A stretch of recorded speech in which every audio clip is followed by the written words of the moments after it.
안녕하십니까. 생방송 때 이창섭입니다. 네, 안녕하세요. 최영아입니다. 추석 연휴가 이틀 앞으로 다가왔습니다. 그런데 다들 아시겠지만 고향 오고 가는 길이 이번에 정말 쉽지 않을 전망입니다. 하루 이동 인구가 지난해에 비해서 한 2.3% 증가할 것으로 보이고 있습니다. 네. 이번 추석 연휴가 좀 짧지요? 네. 여러분 다 아실 텐데 13, 14, 15일입니다. 그러니까 대충 해마다 그렇습니다만은 올해도 13일 날 오전 고향 가는 길, 그다음에 네. 서울로 다시 돌아오는 길은 14일 오후가 가장 혼잡할 거라고 합니다. 이 시간 잘 피하셔가지고 가능한 그래도 좀 편안하게 고향 다녀오셨으면 좋겠습니다. 네. 자, 그럼 생방송 투데이 오늘 첫 번째 소식부터 출발하겠습니다. 네, 요즘 음식점에서 고기 드실 때 원산지 확인하고 드시죠? 그렇죠. 그렇습니다. 당연히 보게 네. 되죠. 보게 되죠. 음식점 원산지 표시제가 시행된 지 이제 2달이 지났습니다. 과연 얼마나 지켜지고 있는지 저희 투데이 카메라가 취재해봤습니다. 함께 보시죠.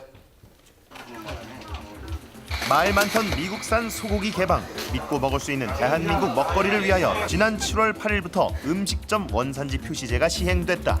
해둔 게 얼마 안 돼서 그런지 별로 확신이 잘 안 가요.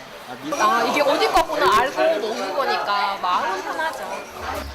그로부터 2달 뒤 음식점 원산지 표시제 어디까지 왔을까? 투데이 카메라가 출동한다.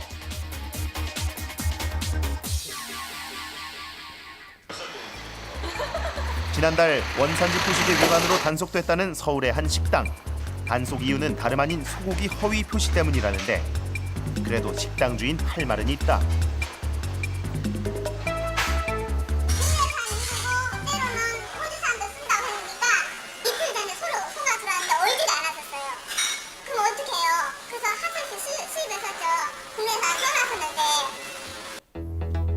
현재는 국내산 유구와 호주산을 같이 써붙여 놓은 상태. 원산지 다 비교식 돼 있네요. 네. 딱 크게 보죠. 국내산 나가는데 가끔 떨어지면 나갈 때가 있어서 그냥 써놓은 거예요. 언제 그렇게 바뀔지 모르겠거든요. 국내산이었다가 호주산이었다가 변경되는 고기 원산지도 문제는 문제. 몰라서 얼떨결에 그랬다는 주인장. 음식점 원산지 표시제에 대해 불만이 많다. 언니는 진짜 신경 안 해서 제가 잘못하는 거고 나는 우리는 먹고 하는 거에 관련돼 있어가지고 정확한 원산지 표시가 먹고 사는 문제기는 소비자에게도 매한가지. 꼭 지켜야 할 문제. 이번엔 음식점 원산지 표시대 단속 현장에 따라 나선 제작진. 저는 농림수산식품부에서 원산지 표시 단속 나왔습니다. 100제곱미터 이상의 가게는 이미 단속 대상, 그 이하의 가게들은 아직 계도 기간이라는데 뭐 붙이시는 거예요? 아니요 써져 있는데 크게 붙이는 거예요. 아 그게? 네 글씨를 크게요. 많은 식당들이 원산지 표시를 하고 있지만 아직 허점들이 많은 실정이라고. 손님이 볼 수 없을 만큼 너무 작게 붙여놓은 식당들도 있다. 그게 혼란이 네. 여러 가지 이렇게 팔을 수가 없어 이게. 편지서 이 다음에 이게 막 커가지고 이게 안 되겠더라고. 얘가 그럼 당황해서 들여다보는데. 붙여놓은 모양도 크기도 가지각색. 붙여놓은 위치도 제각각인데 그야말로 엿장수 마음대로. 그래도 잘 보이는 곳에 붙여놓은 식당은 양반이다. 아예 한 음식에 2가지 원산지를 써놓기까지. 흑돼지 불고기는 호주산하고 뉴질랜드산 2가지를 혼합해서 쓰신가요? 항상. 따로 쓰는데 우리가 게 거기에 시킬 때 이제 뉴질랜드산 들어올 때가 있고 호주산 들어올 때가 있다 이거죠. 표시 방법은 틀렸다는 얘기예요. 그때 쓸 때마다 가라명을 바꿔서 쓰라는 것이 원칙이에요. 네, 그었다가 띄었다 하라고요. 저 이거 맨날 띄었다 붙였다 하냐고요. 아니 그 말이 되는 소리니까요. 이것도 면식이 저 간판인데 여기다가 오늘 호주산 들어왔다 호주산 붙여놓고 내일 또 미국산 들어왔다 미국산 붙여놓고 장난합니까 그걸? 원산지 표시가 허위로 돼 있거나 제대로 붙어 있지 않으면 징역이나 벌금의 처벌이 내려진다. 국내산은 6종까지 기재, 수입산은 국가명만 표시하면 되고 탕 같은 경우 혼합 시엔 2국가명을 쓴 후 혼합이라고 표시해야 한다. 집단 급식소 역시 음식점 원산지 표시제 단속 대상. 한 기업의 구내 식당을 찾아갔다. 집단 급식소의 경우는 인터넷을 통해 게시 혹은 주간 메뉴표에 원산지를 기재해야 하는데 이 급식소에서 이상한 점을 발견. 오늘 메뉴에 소고기 요리는 없는데 식당 주방 한쪽에서 출처를 알 수 없는 소고기 발견. 소고기 뭐고? 아닌데 그거 아니에요. 소고기 아니에요. 저거 맞아요? 돼지고기 피물 빼는 사람 봤어요? 영양사도 모르는 소고기 과연 어디에 쓰이는 물건일까? 오늘 화요일이잖아. 목고기 들어가는 거네 저거? 근데 원산지 표시 안 했네요. 목고기 있네. 좀 신경. 깜빡했다는 영양사. 아직 메뉴가 나가기 전이기 때문에 우선 지도 조치. 인터넷에 뭐 게시를 하신다고 하니까 일단 어느 부분이든 게시만 되면 되거든요. 하루에 1000여 명이 넘게 식사하는 단체 급식소. 특히 학생 식당 같은 경우는 원산지 표시에 더더욱 신경 써야 하는 곳인데 한 학생 식당은 아예 5월부터 소고기가 들어간 메뉴는 절대 넣지 않는다고. 참치 미역국이고 쇠고기 미역국이 아니라. 태국에 많이 쓰는데요. 지금 당분간은 여론도 있고 학생들도 지금 많이 꺼리는 메뉴라서 당분간은 지금 제한하고 있어요. 현재는 소고기와 쌀만 원산지 표시 대상이지만 12월 22일부터는 돼지고기와 닭고기의 원산지 역시 표시해야 한다는데 우리 먹을거리는 우리가 지킨다. 음식점 원산지 표시제 조기 정착을 위해 시민들도 나섰다. 한국미생감시원인데요. 지금 요즘 원산지 표시 때문에 이렇게 다니고 있습니다. 식당은 많고 단속 인원은 끝없이 부족하기 때문에 시민들의 적극적인 참여가 더욱 힘이 되는데 직접 홍보와 계도까지 겸해 많은 호응을 얻고 있다고. 원산지 표시를 잘 해놓은 후 손님이 더 많아졌다는 식당들도 있다. 소고기 파동으로 먹기 꺼림칙했던 소고기. 이제 원산지 표시로 믿고 먹을 수 있으니 다시 찾는 손님들이 늘어났다고. 법적 제재를 위해서가 아니라 가게를 위해서 붙인 원산지 표시다. 손님들이 믿어주시니까 장사하는 데도 돈도 되고. 이 맛있는 소고기 알고 먹으니까 더 맛있다. 원산지 표시를 안 해놓은 거고 해놓은 거고 완전 틀린 거 아니야. 소고기 사실 잘 안 먹었거든요. 표시를 하면 아무래도 좀 믿고 먹으니까. 파는 사람도 먹는 사람도 믿을 수 있는 음식점 원산지 표시제. 믿음이 오가는 대한민국 밥상이 되길 바란다.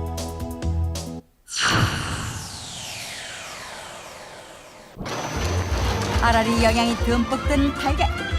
최근 수영 황제 펠프스가 하루에 8개 달걀을 먹고 있다는 사실이 알려지면서 여기저기서 달걀 열풍이 불고 있는데 금메달만 8개가 아니네요. 달걀과 함께하기 때문에 네. 저희는 달걀 없이는 못 살아요. 아름다운 몸매는 물론 건강까지 책임지는 슈퍼푸드 달걀. 달걀에 푹 빠진 별난 사람들이 있었으니 일명 달걀의 고수들. 지금부터 그들을 만나보자. 첫 번째 주인공을 만나기 위해 찾아간 곳. 달걀 도사요. 귀신같이 보기만 하면 척척척척. 알을 까보지도 않고 속을 다 알아보기 때문에. 달걀의 겉모양만 보고도 그 속을 알 수 있다? 달걀을 투시라도 한다는 말씀? 직접 확인해 보기 위해 주인공이 있다는 곳으로 발걸음을 옮기는데 그때 높이 쌓인 달걀 속에서 작업 중인 사람 발견. 네, 저희 달걀 도사 하시는 분 계신다 그래서 그런데 혹시 아세요? 네, 저 말이신가요? 그런데 발 아래 있는 그것들은 혹시 달걀 아닌가요? 왜 밝아요? 허허. 안 깨지네요. 지금 달걀 고르고 있는 중입니다. 네? 달걀. 마치 땅 위를 걷듯 편안하게 달걀을 밟고 걷는 주인공. 달걀이 깨져버릴 것만 같아 보기만 해도 아슬아슬한데? 삶은 달걀인가요? 달걀이 안 깨지는 달걀 위에만 올라가니까 안 깨지죠. 신선한 달걀은 깨지지가 않습니다. 신선한 달걀만을 쏙쏙 골라 밟는다는 아주머니. 분홍빛을 띤 황갈색. 역시 달걀의 고수다운 모습. 그러나 여기서 끝이 아니라는데. 저쪽으로 가서 쌍알 고르는 걸 보여드릴게요. 쌍둥이 알. 쌍알이라 하면 흰자 안에 노른자가 2개 들어있다는 달걀? 그런데 깨보지도 않고 어떻게 쌍알을 골라낸다는 것일까? 수많은 달걀들을 유심히 살펴보나 했더니 예, 이게 쌍알입니다. 벌써 찾았어요? 엑스레이로 가는 거 아니에요? 바로 확인 작업 들어가는데 오. 정말 노른자가 2개 든 쌍알 맞다. 귀신이십니다. 확률이 몇 프로예요? 99%예요.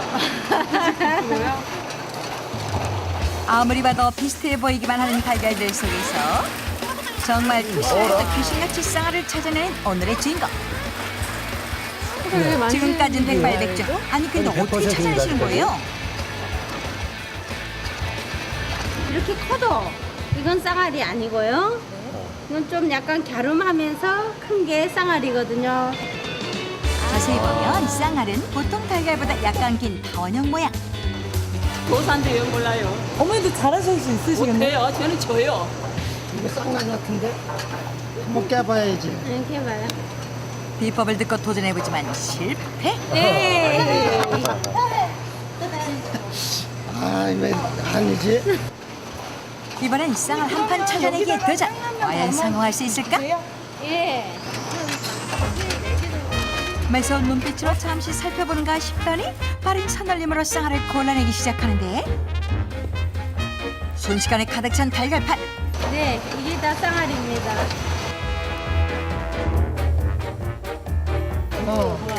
우리 또 깨봐야죠. 확인 들어갑니다. 역시 고수는 다르다. 감탄을 금치 못하던 이때 아니 그런데 이것은 원숭이 더 남아있어 떨어진 데가 있는 법. 하나의 달걀을 제외하고 쌍알 찾기 대성공. 아, 진정한 이렇게 큰 달인이시다. 달걀이나 금이 간 달걀은 다 함께 둘러앉아 요리를 해먹는데 이게 쌍난이라 확실히 더 맛있는 것 같아. 내가 찾은 쌍알이라 더 맛있나 봐요. 또 다른 고수가 있다는 것은 경기도 보천시의 한 가게. 가게 안쪽에 모여 뭔가를 보고 있는 듯한 사람들. 철판 위에 지금 보시면은 정말 끝내주는 그 장면이 있습니다. 사람들 사이로 다가가서 들여다보니 철판 위에 웬 그림이 그려져 있는데 대체 이 그림의 정체는 뭔가요? 일단은 계란을 가지고 그림을 그리고 있는 거예요. 네? 계란을 가지고 그림을 그리고 있어요. 달걀로 그림을 그린다고요? 뜨거운 철판 위에 어떻게 달걀로 그림을 그린다는 건지 도무지 이해가 가지 않는데 너무 리얼하게 게다가 달걀이라고는 믿을 수 없는 화려한 색깔들이 눈을 의식케 한다. 색깔은 어떻게 나왔을까? 계란으로 만든 그림이지만 정말 아름답습니다. 신기해요. 노란색은 그냥 계란으로 보였는데 분홍색이랑 초록색도 이렇게 색소까지 넣어가지고 이 색깔 있는 달걀의 정체가 뭔고 하니 곱게 푼 달걀을 입구가 좁은 통에 넣은 다음 식용 색소를 넣어주면 형형색색의 달걀 완성. 이제 철판 위에다가 그림을 그리기만 하면 되는데 시간을 잘 계산을 하면서 최대한 스냅을 이용해서 빨리 그리는 게 제일 중요해요. 철판의 온도가 너무 높거나 그림을 천천히 그리면 달걀이 타버리기 때문에 낮은 온도에서 재빠르게 그리는 것이 포인트라고. 달걀로 그린 그림이니만큼 컷이 식도 가능하다. 드시는 분이 계시네요. 네. 진짜 계란 맛이 나요. 좀 새로운 것 같아요. 지단을 붙이려고 하다가 이 아이디어가 떠올랐어요. 그림을 그렸을 때 그 모양이 가장 오래 남을 수 있을 만한 거. 자, 오늘 뭐 특별한 거 맞이하신 분 있으신 것 같은데? 예. 오늘의 깜짝 선물. 생일을 맞은 손님에게 즉석에서 달걀로 먹음직스러운 케이크를 그려주는데 실제 케이크가 부럽지 않을 정도다. 실제 케이크 부럽지 않습니다. 또 먹을 수도 있죠. 네.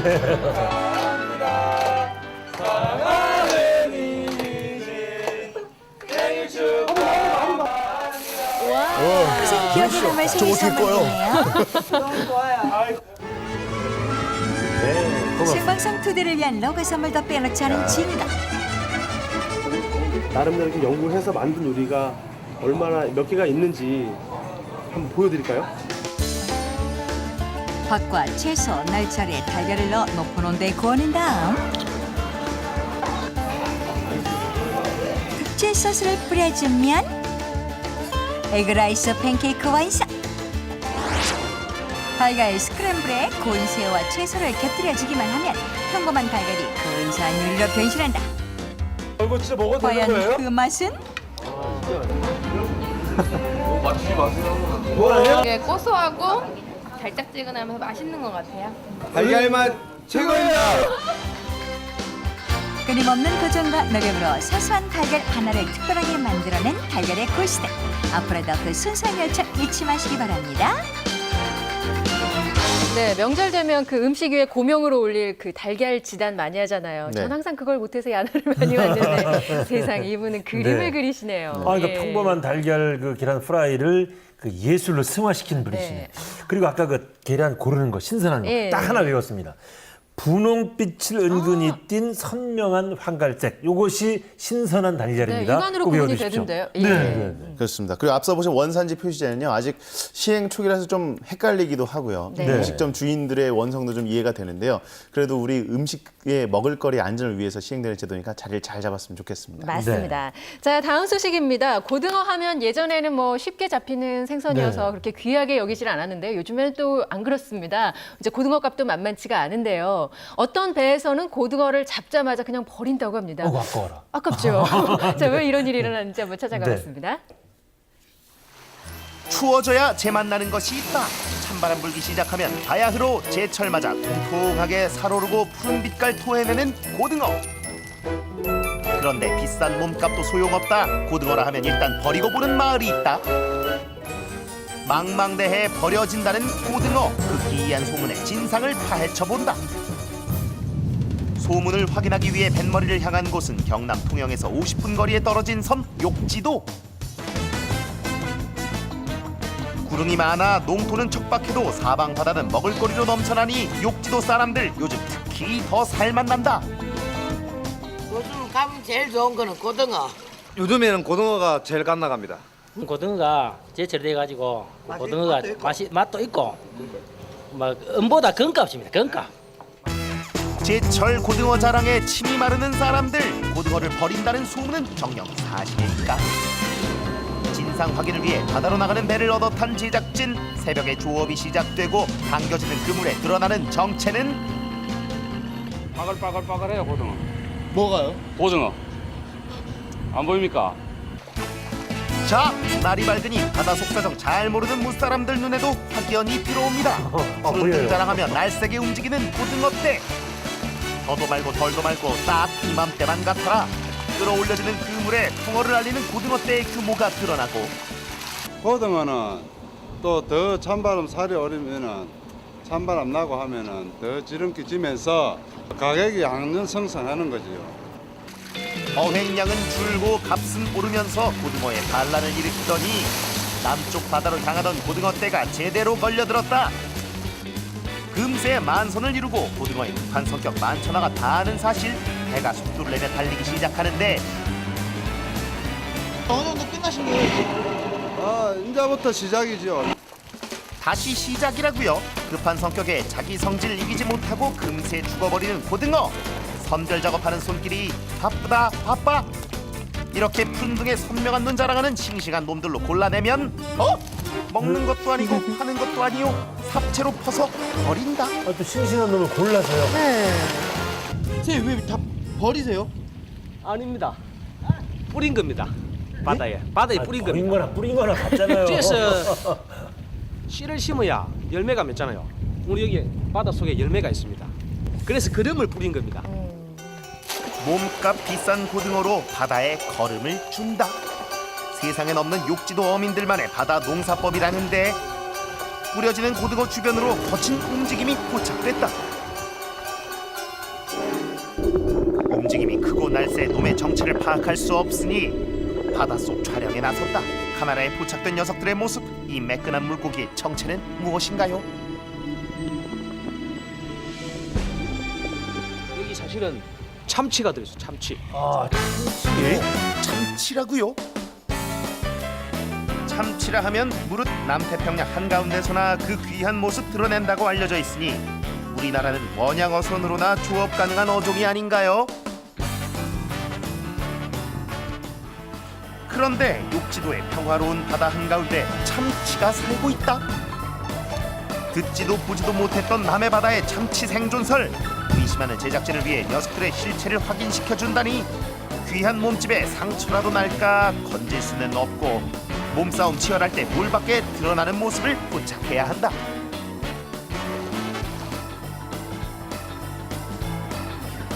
한참 후 물 밖으로 모습을 보이는 한 마리. 너무 빨라 확신은 어려운 상태인데 이때 먹이 주변을 지나는 또 한 마리. 얼핏 봐도 거대한 몸집에 자세히 보니 등이며 꼬리에 달린 지느러미가 참치의 일종. 참다랑어와 똑같이 생겼다.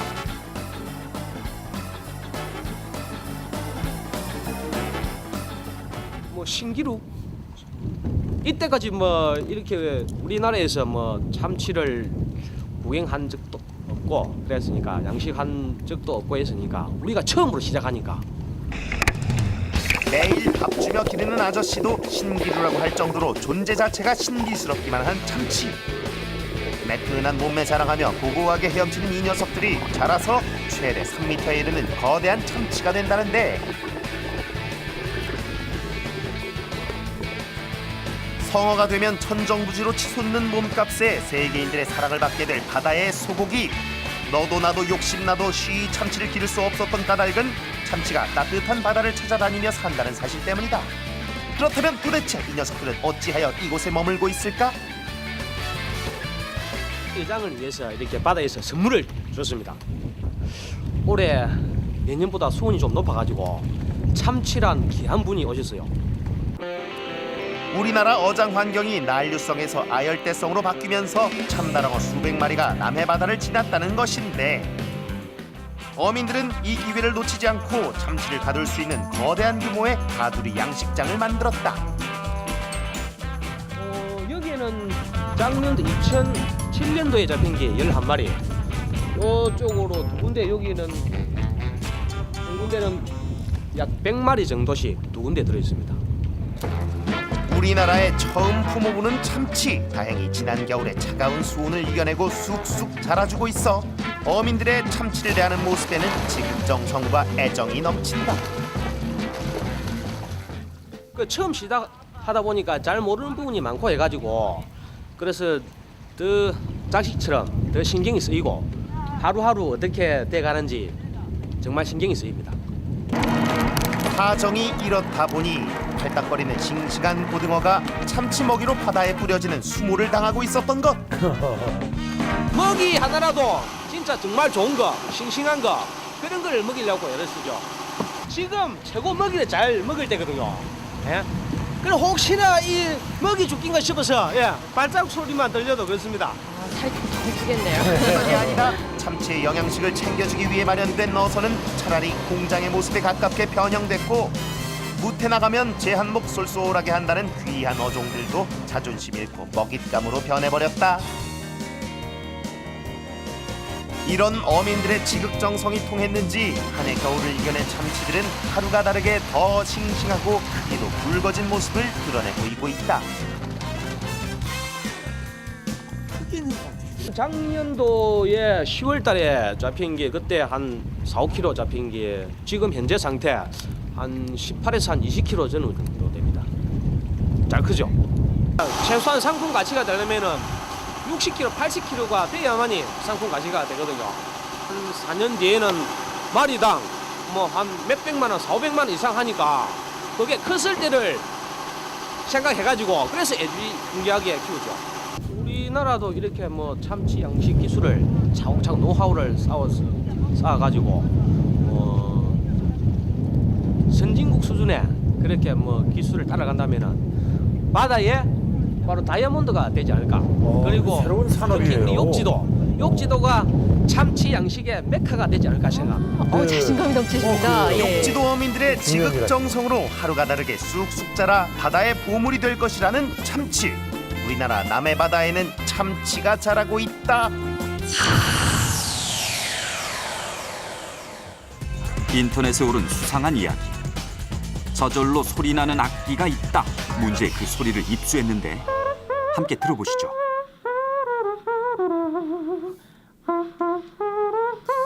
악기 소리 같은데? 금관 악기. 색스폰. 트럼펫 소리 같아요. 추적에 나선 엑스파일 팀 수소문 끝에 결정적인 단서를 포착했는데, 한 학교에 있는 악기 연습실에서 목격했다는 증언을 발견하고 한 걸음에 달려가 확인해 나선 제작진. 저절로 소리나는 악기의 정체는 과연 무엇일까? 먼저 목격자를 만나봤다. 네, 연주자는 없는데 어디서 소리가 나더라고요. 저쪽으로 가시면 돼요. 저곳에 있다는 희망찬 소식을 듣고 귀를 기울이며 악기 소리가 들리는 곳이 어딘지 찾아가 봤는데 여기는 아니고 저기도 아니다. 그러던 중 마침내 뭔가 발견하고 열려있는 문 사이로 소리가 들리는데 바닥에 덩그러니 놓여있는 악기들은 혹시 트럼펫? 그렇다면 저절로 소리나는 악기가 바로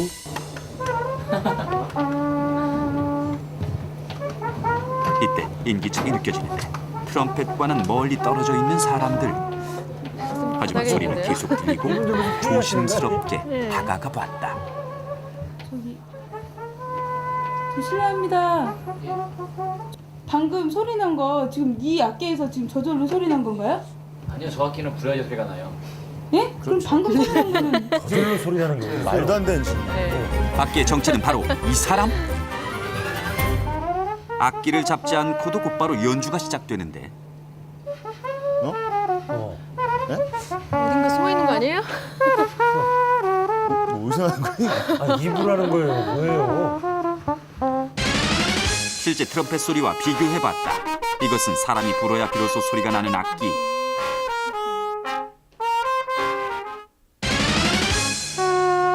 그 다음은 저절로 소리 나는 악기.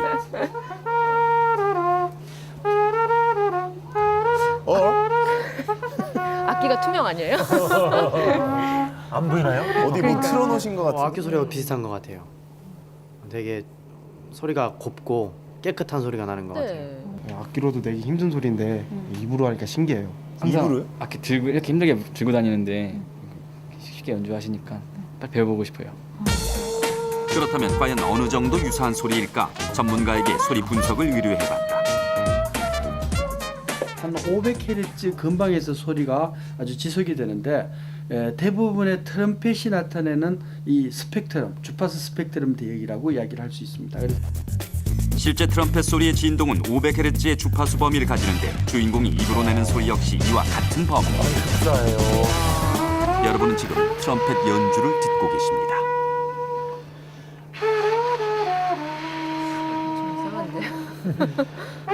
그러나 이것은 사람이 입으로만 내는 소리. 그거 봐요, 이상하다니까. 과연 어떻게 트럼펫 소리를 내는 것일까? 소리까지 나죠?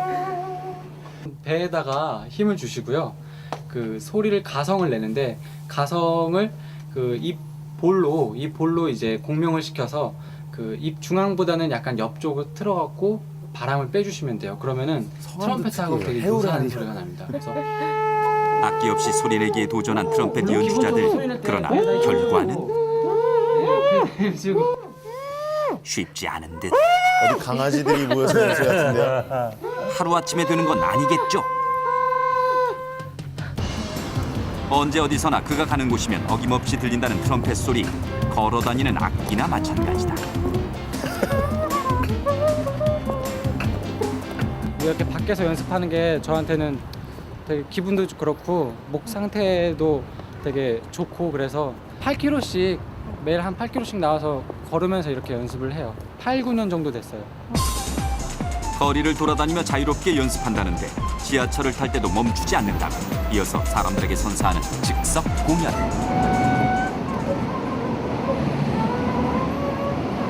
악기는 보이지 않지만 음악 소리가 들리니 보는 이들마다 신기해하고 무슨 카세트 틀어놓은 줄 알겠는데요.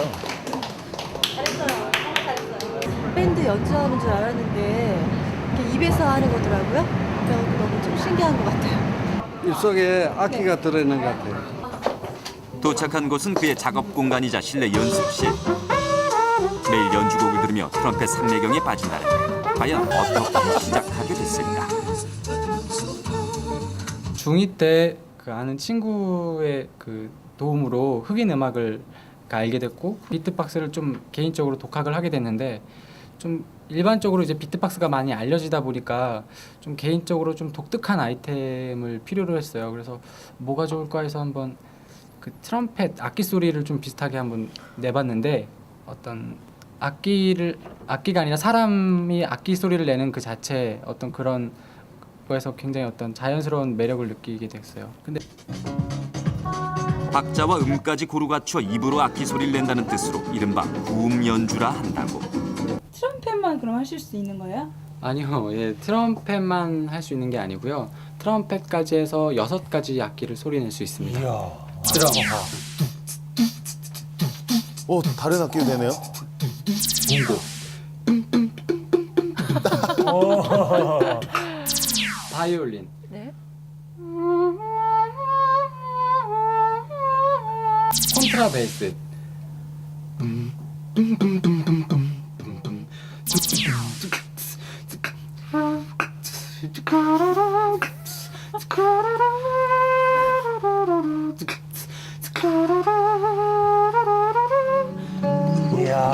혼자서도 여러 악기 연주가 가능한데 최근에는 구음 연주팀을 만들어 멤버들과 함께 연습까지. 원래 그 이런 분들이 혼자서 또 계세요? 연습을 하다가요. 그 저랑 이제 뜻이 맞는 친구들, 입으로 악기 소리를 내는 사람들끼리 이제 모여갖고 이제 그 팀을 이루게 됐습니다. 이름이 그 스케빗이에요. 스스로 악기가 돼 사람들에게 더욱 친숙하고 편안한 음악을 들려주고 싶다는 이들. 세상에서 가장 아름다운 화음은 바로 사람의 소리가 아닐까.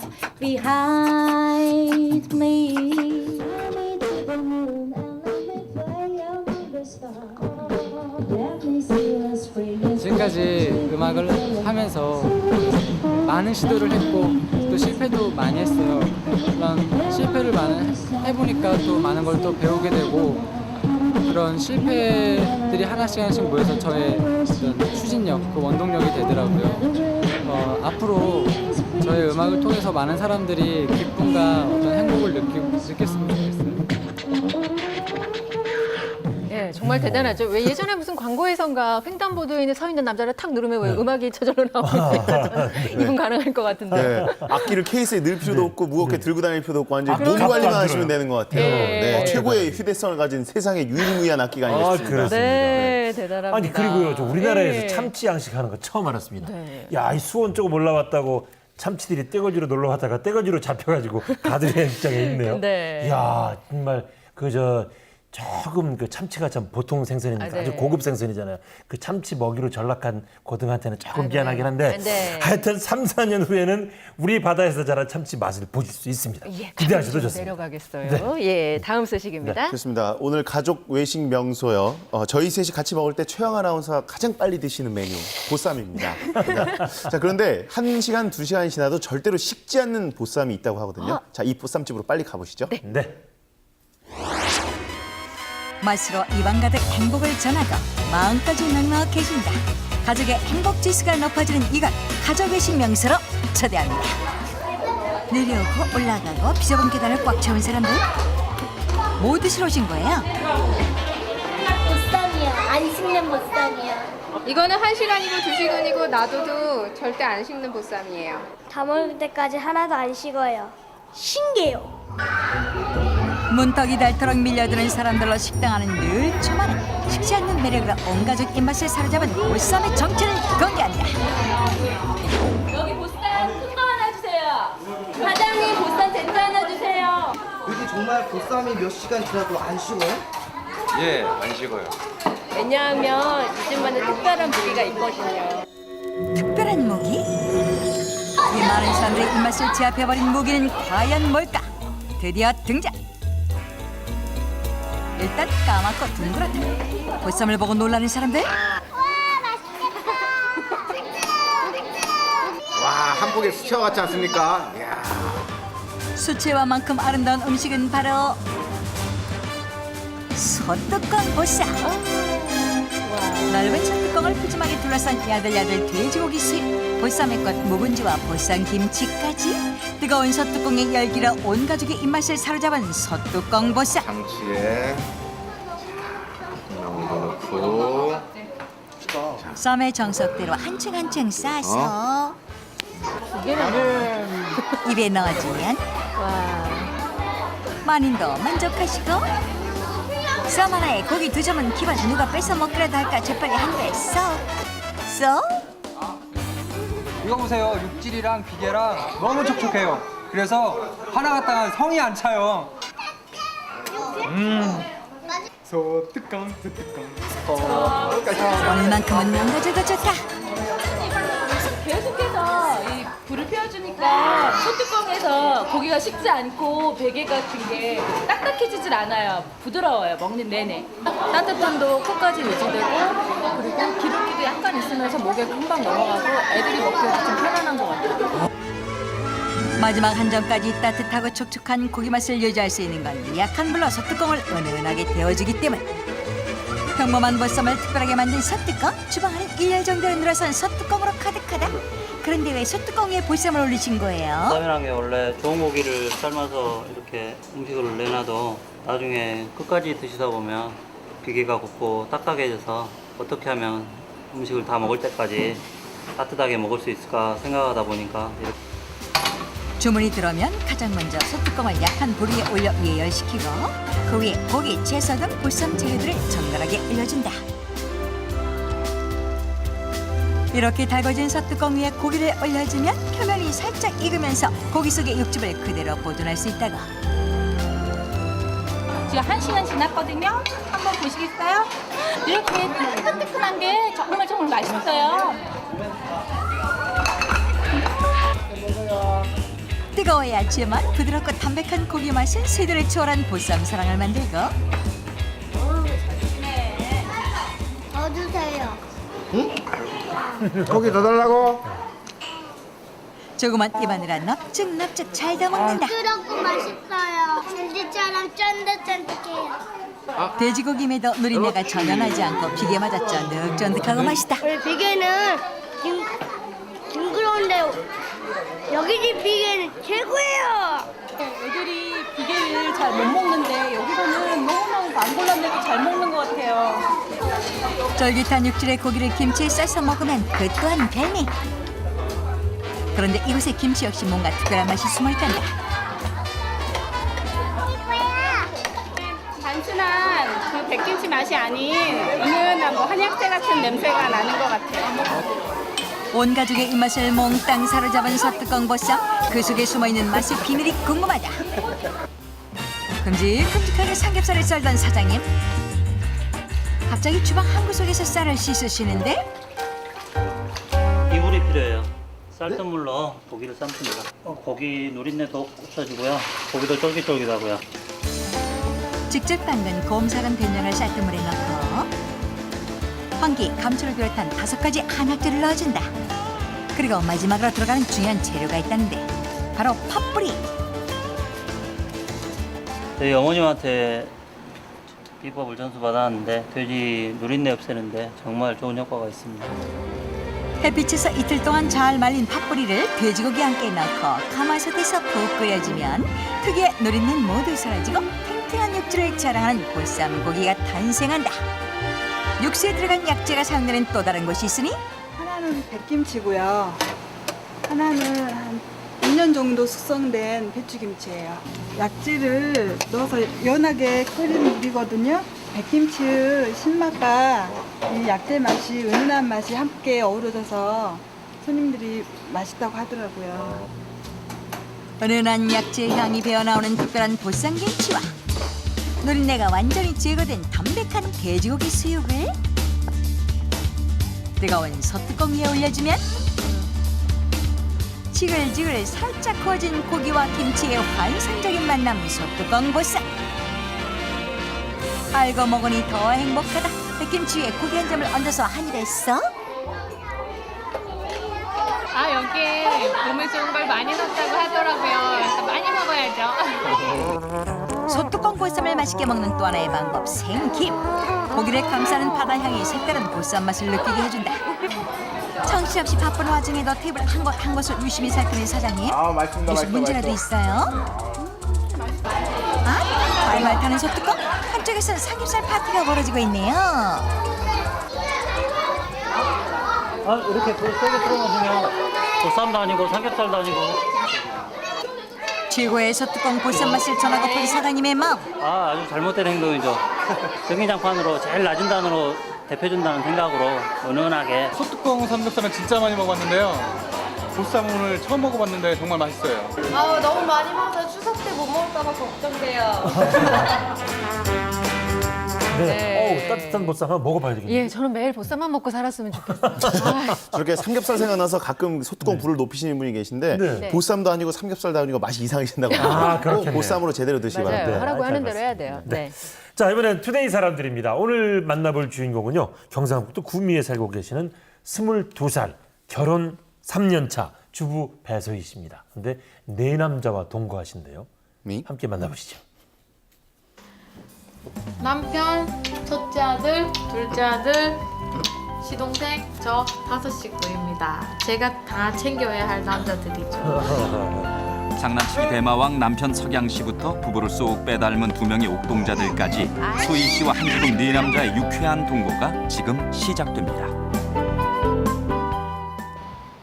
9월의 어느 날 일찌감치 저녁 준비에 나선 소희 씨. 누구야? 삼수 어디 갔다 왔어? 한상 푸짐하게 차려주고 싶었는데 생각보다 일찍 귀가한 시동생 성민군. 민아 밥 먹어. 아들. 누나가? 몰라요. 저는 누나? 지금 제대로 못 봤어요. 누가 해준 밥이 맛있다고요? 예, 저희 누나. 누나? 예. 누나라 불러요? 예. 몰라요. 초등학교 6학년 때부터 알고 지낸 누나가 지금의 형수님이 됐으니 어색한 호칭보다는 누나라는 표현이 좋았습니다. 아, 예, 결혼하고 나서는 같이 사셨는데 1년 전에 다른 지역으로 일을 가셔가지고 지금 아이를 왜 따로 이렇게 때리시죠, 근데? 결국 신경은 시동생이 크게 더 나네요. 세죠. 네. 그때 퇴근 후 집에 도착한 남편. 아빠 뽀뽀해줘야지. 진하게 줘야지. 여기 머리 끄적이 잡고 해주세요. 여기 잡고 이렇게. 아빠랑 놀아. 응. 파이팅. 남편은 틈만 나면 3살짜리 아들과 장난을 일삼곤 하는데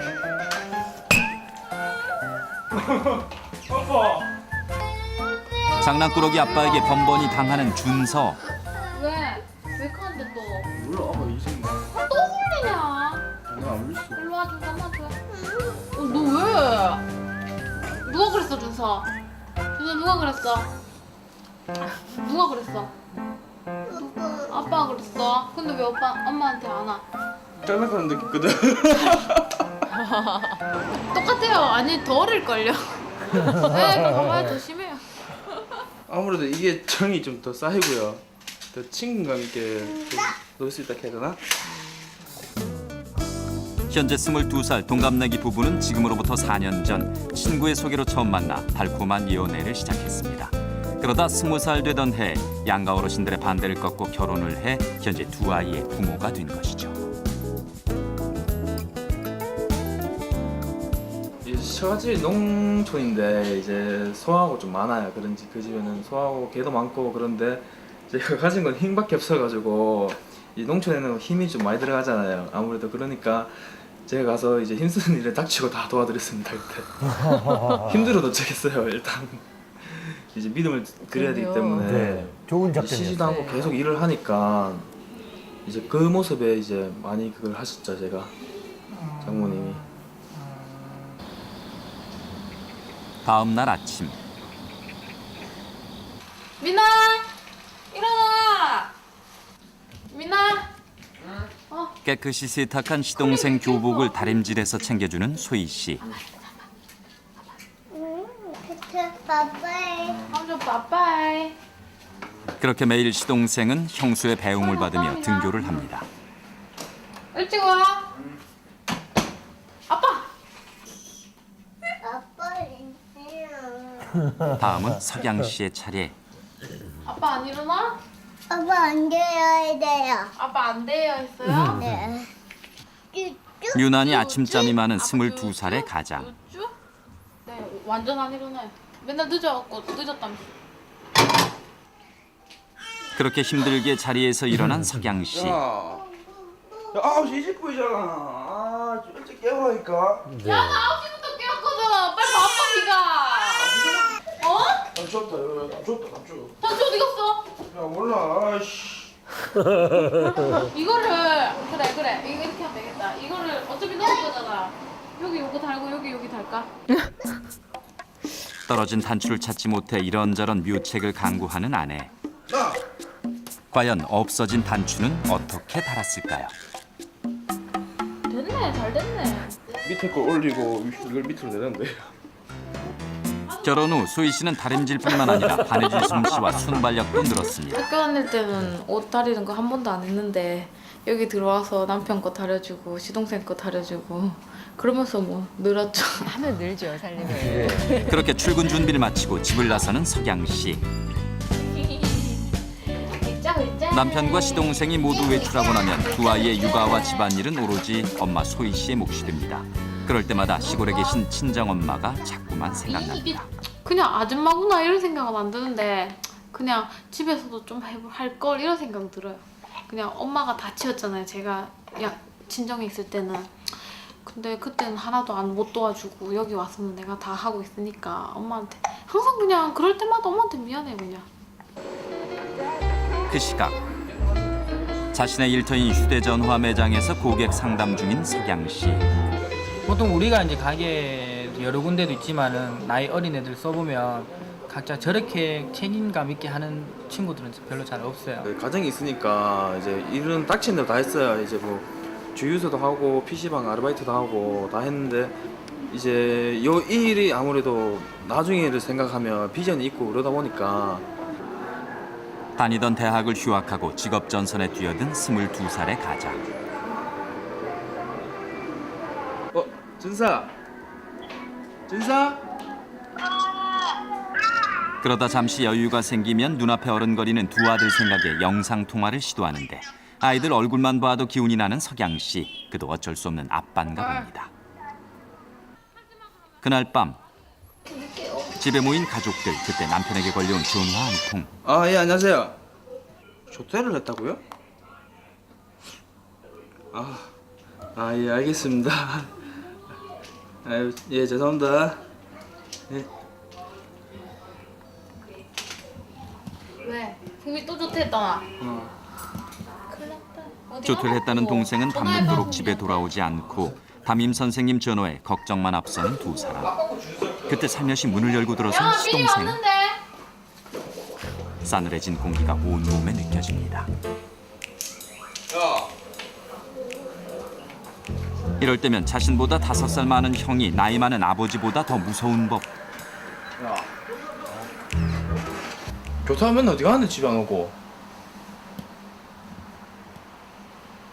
학교 다니기 싫나?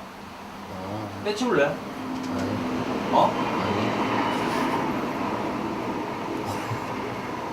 네 하고 싶은 대로 다 해. 저 말이 제일 무서운데요. 평소 착하고 얌전한 동생이지만 부모님과 잠시 떨어져 지내는 동안 행여 나쁜 일이라도 생길까 늘 걱정하는 형과 형수. 그래 잘했다. 뭐 나도 한 번씩 조퇴하는데 뭐 결석 안 하는 게 다행이지 뭐 맞지? 민아 잘하자 이제. 그렇죠. 먼저 공감을 하고 야단을 쳐야죠. 네. 세상 다 알아요. 안 먹었어 민아? 뭐 먹을래? 찜닭 해줄까? 알겠어. 시동생이 남편에게 혼이 나면 언제나 다정한 말로 성민군의 마음을 풀어주는 소희 씨. 정말 좋은 22살의 형수입니다. 형수는 네. 그렇게 마음 씀씀이도 곱습니다. 마주보고 앉은 형제 간에 서먹서먹한 기류가 흐르자 시동생 옆구리를 찔러보는 형수님. 오늘 학교에서 조퇴한 거 진짜 미안하고 앞으로 학교에 뭔 일 있으면 전화할게. 그러니까 앞으로 그러지 말고 무슨 일 있으면 형한테 말하고. 엄마. 이만하면 오늘 하루도 잘 보냈다는 생각에 그저 감사한 소희 씨. 그런 그녀의 꿈은 무엇일까요? 남편도 대리점 하나 차리고 그 옆에다가 제 빵집 하나 차려서 같이 일하면서 행복하게 사는 거야. 꿈이 있기에 행복한 22살 명랑주부 소희 씨. 그녀는 오늘도 사랑스런 네 남자와 달콤한 동거 중입니다. 네, 저보다도 훨씬 집안 단속을 잘 하시는 것 같아요. 시동생 다루는 거 봐요. 예, 대단하신데요. 네. 예. 22살이면 하고 싶은 일도 많고 참 꿈도 많을 텐데 저렇게 노력하고 있는 소희 씨, 석양 씨 모습 보니까 참 대견하다는 생각도 들고 저도 스스로 조금 부끄러워지고 그런 생각도 드네요. 그렇죠. 그러니까 하면 다 하는 거예요. 닥치면 그죠? 네. 사실 옛날로 따지면 어린 나이가 아닌데 요즘으로 기준으로 따지면 좀 어린 나이에 일찍 결혼한 거죠. 그것도 누가 시동생 이렇게 하려고 하겠어요, 젊은 신부가. 대단하십니다. 예. 네, 아무쪼록 행복하시고 꿈 꼭 이루시기 바랍니다. 네, 빵집도 하나 차리시고 대리점도 크게 하나 차리시고. 그럼요. 예, 자, 오늘은 여기서 인사드리겠습니다. 네. 여러분 고맙습니다.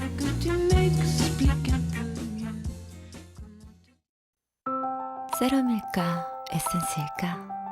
세럼일까 에센스일까? 링거? 얼마나 좋길래 내 피부에 링거 한 방울. 이자녹스 아이디얼 링거. 이 녀석 진짜 매운맛을 보여주마. 야! 너 생일 축하해.